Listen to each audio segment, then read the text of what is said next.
Oui Magazine présente Une fringale, des friots,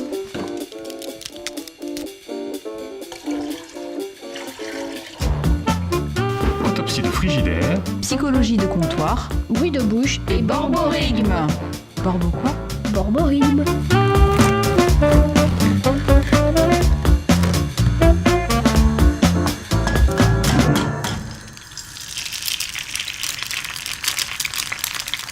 Pendant longtemps, le régime alimentaire de Christophe Bichon était composé de viande et de féculents.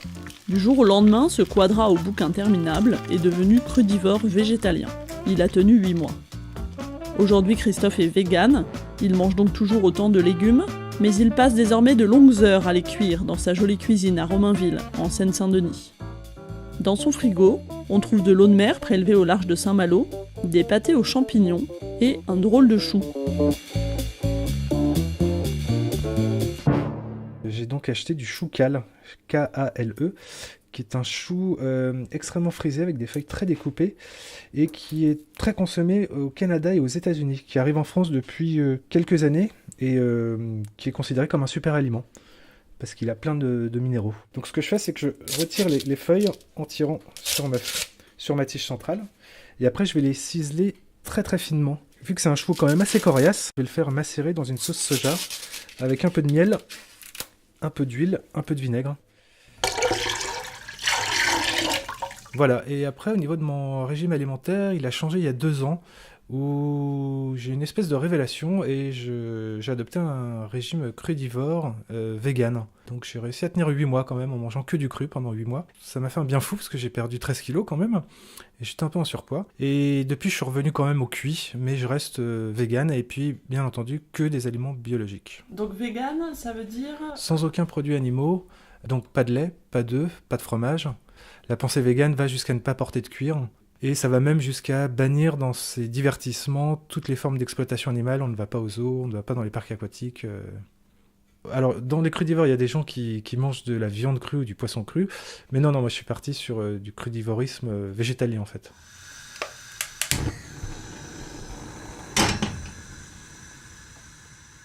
La technique, c'est vraiment de prendre les feuilles, de les presser au maximum pour un peu casser les fibres. C'est un peu fastidieux, hein, mais le résultat en vaut la chandelle. Et ensuite, j'émince au ciseau le plus finement possible. C'est pas évident, donc. C'est une salade qui se mérite, hein, la salade de chou kale. Et je vais tout de suite l'assaisonner. Alors, c'est bien de la laisser mariner une bonne demi-heure quand même, hein. Et après, quand je suis courageux, des fois, je mets les 2 mains dans la salade. Une fois que ma sauce est mise, puis j'écrase bien, je presse bien, je masse la salade.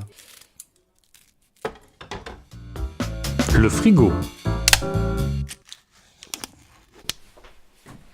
Bah là, il est relativement vide puisque du coup, on part en vacances bientôt. Et après, dans les petits aliments que j'utilise beaucoup, alors ça, le miso, j'en mets un peu partout. Donc, contrairement à tous ceux qu'on trouve en général en magasin bio qui sont pasteurisés, où il n'y a plus aucun intérêt à avoir du miso, celui-ci, du miso non pasteurisé frais.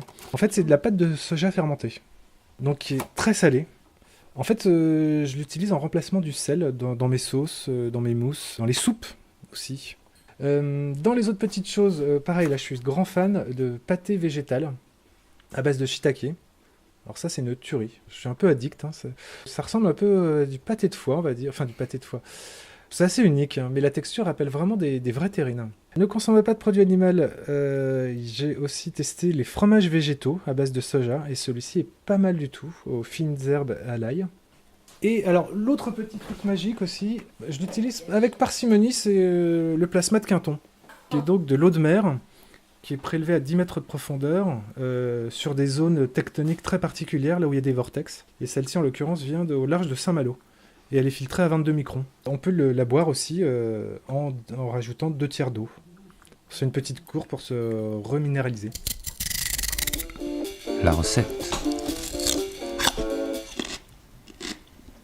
Alors, pour la recette du caviar de lentilles beluga. Premièrement, avoir fait cuire ces lentilles beluga au préalable. On garde l'eau de cuisson après égouttage. Ensuite, on met les lentilles dans un blender.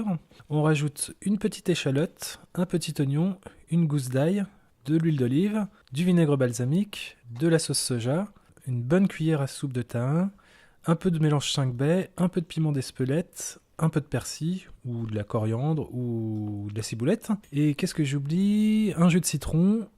Et il va falloir arriver à trouver vraiment la texture idéale où le blinder puisse mixer, sans pour autant rester sur une purée, et sans partir sur une soupe. Voilà.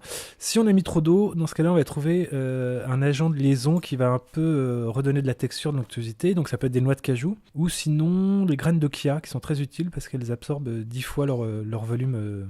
Et après, sur du pain, cru, tartiné. Voilà. Merci à Christophe Bichon de nous avoir ouvert son cœur, son cale et son frigidaire. Le reportage est signé Marie Parmentier, le générique Boris Mélinan, et l'ensemble est disponible sur magazine.laruchekidioui.fr. Bonne journée à tous, la bise à tous les gourmands.